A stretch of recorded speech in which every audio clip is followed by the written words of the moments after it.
सत्यमेव भारत न्यूज में आपका स्वागत है। आज हमारे संग जुड़ चुके हैं एक मेहमान जो बीजेपी से हैं, पवन शर्मा जी।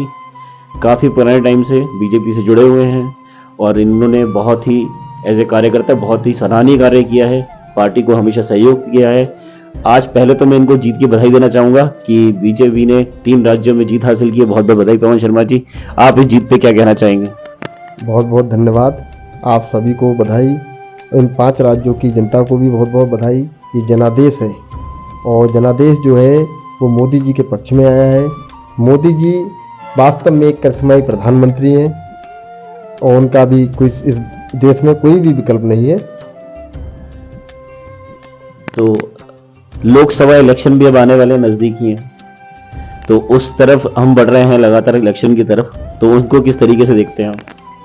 इन राज्यों के चुनावों ने जो संदेश दिया है भारतीय जनता पार्टी पक्ष में, और अब ये कोई बड़ी बात नहीं होगी कि 400 प्लस सीटें भारतीय जनता पार्टी को मिलेंगी अपने दम पर 2024 के चुनाव में। तेलंगाना में पहले से तो बेहतर परफॉर्म किया है लेकिन जीत नहीं पाए, उस पर भी कुछ कहना चाहेंगे? इस विषय में अभी वहां पर जो वहां की स्थानीय जो राजनीति है, अभी भारतीय जनता पार्टी ने जो कमल खिला है तेलंगाना में, ये भी बहुत सराहनीय है। पिछले इलेक्शन में सिंगल डिजिट में थे, 2 सीटें आई थी और इस बार शायद 12 सीटें आई हैं आपकी, तो कुछ कहना चाहेंगे इस बारे में? ये धीरे धीरे संदेश है और आने वाले समय में तेलंगाना में भारतीय जनता पार्टी की सरकार बनेगी, वहां भी कमल खिलेगा। गठबंधन बड़ी मजबूती से आया था सामने, तो उस गठबंधन के बारे में भी कुछ कमेंट करना चाहेंगे आप? गठबंधन के विषय में तो यही कहेंगे कि जिसका कोई नेतृत्व है ही नहीं और वो सारे दल कई बार प्रयास करते हैं विपक्ष जो है एकजुट होकर के, लेकिन अभी देखिए राजस्थान में ही, मध्य प्रदेश में समाजवादी पार्टी अलग हो गई और भी बहुत सारे दल अलग हो गए। तो इसलिए विकल्प मतलब गठबंधन जो है वो कोई स्थायी नहीं है और सब अपने आप में सब सारे लोग नेता हैं और गठबंधन के जितने भी नेता हैं वो सब प्रधानमंत्री बनना चाहते हैं, मुख्यमंत्री बनना चाहते हैं, इसलिए कोई मतलब नहीं है। भारतीय जनता पार्टी मोदी जी के नेतृत्व में लगातार आगे बढ़ रही है और अब तो हार भी याद करना मुश्किल है कि कब हारी थी बीजेपी। एक कर्नाटका का चुनाव छोड़ दे तो अभी जो रिसेंटली हारे हैं, और बाकी राज्यों में तो आपको सफलता मिली रही है। एक डिफरेंस आप क्या, एक परिवर्तन मतलब क्या है किसी और पार्टी में और बीजेपी पार्टी में? भारतीय जनता पार्टी एक कैडर बेस्ड पार्टी है। वहां एक कार्यकर्ता जो है, एक छोटे से स्तर का कार्यकर्ता किस पद पर पहुंच जाए कुछ नहीं पता है, बल्कि राहुल गांधी को आप लोग प्रधानमंत्री के रूप में देखते हैं और भी अन्य दलों में जो परिवारवाद वंशवाद जो चल रहा है वो भारतीय जनता पार्टी में नहीं है। आप ये देखिए, माननीय अमित शाह जी सबसे पहले बूथ के अध्यक्ष हुआ करते थे और वो राष्ट्रीय अध्यक्ष जैसे पद पर रहे। आज गृह मंत्री है, नितिन गडकरी जी हैं और भी बहुत सारे, मोदी जी ने, माननीय मोदी जी ने किस स्तर से कार्य किया। और कहा देखिए, जब वो मुख्यमंत्री बने गुजरात के, तब उनको स्वयं नहीं पता था वो कहीं संगठन मंत्री के रूप में काम कर रहे थे और उनके पास रात को कॉल पहुंची कि आपको शपथ ग्रहण करनी है। तो इसलिए भारतीय जनता पार्टी का जो कार्यकर्ता है और कार्यकर्ता समर्पित कार्यकर्ता है, उसी की बेस पर भारतीय जनता पार्टी है।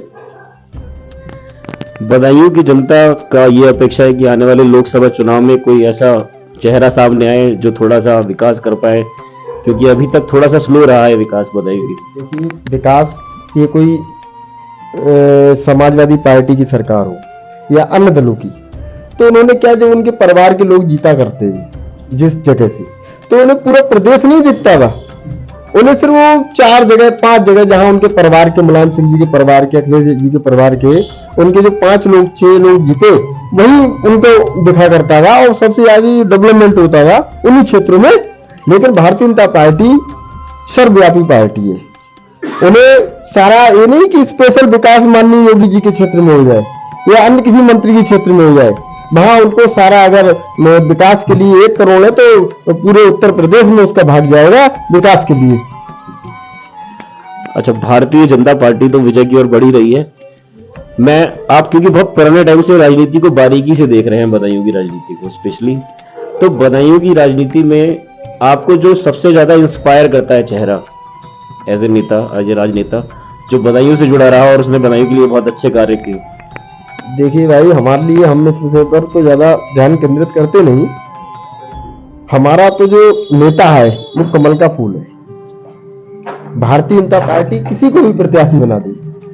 संघमित्रा मौर्य जी को 15 दिन पहले पार्टी ने प्रत्याशी के रूप में भेजा और बदायूं की जनता ने उनको जिताने का काम किया और हमारा प्रत्याशी कमल का फूल है। हम मोदी जी को देखते हैं, योगी जी को देखते हैं, हमारा नेत्र जब अटल जी थे अटल जी को देखा करते थे, तो इसलिए हमारा प्रत्याशी कमल का फूल है। और भारतीय जनता पार्टी अगर पुनः बहन संघमित्रा जी को चुनाव में उतारेगी, उनको भी जिताने का हम लोग काम करेंगे, क्योंकि हम उस समय प्रत्याशी नहीं देखते, हम अपना कमल का फूल मोदी जी थे। लेकिन ये गलती मेरे ख्याल से नगर पालिका चुनाव में भी हो चुकी है भारतीय जनता पार्टी से। चेहरे को आपने रिपीट किया था लेकिन वो चेहरा सक्सेस नहीं हो पाया, सफलता नहीं मिल पाई, और सिर्फ मेरे ख्याल से उस चेहरे की वजह से ही बदायूं की जनता ने नकारा। इस विषय में तो नो कमेंट, मैं इस विषय में कुछ नहीं कहना चाहता हूँ। ये स्थानीय चुनाव थे, इस स्थानीय चुनाव में जनता की क्या नाराजगी रही, ये नहीं, कमल का फूल तब भी हमारा राजनेता था, मतलब जनता का, बदायूं की जनता का, और मोदी जी योगी जी का साथ भी था। लेकिन कैंडिडेट के सिलेक्शन में कहीं ना कहीं गलती हुई, ये तो मान सकते हैं।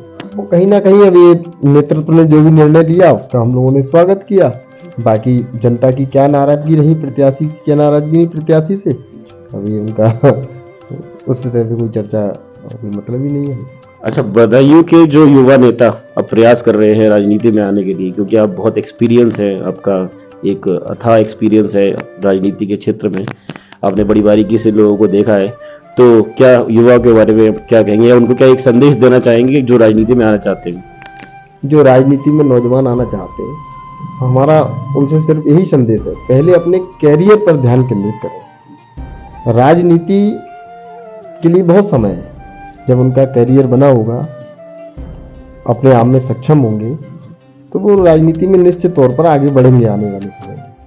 अब कुछ लोग, आज के नौजवान, क्या होता है कि उन्हें लगता है कि हम राजनीति के क्षेत्र में आए, हमें ठेकेदारी है और भी बहुत सारे काम है राजनीति के क्षेत्र से, हमें धन अर्जन करने का मौका मिल जाए।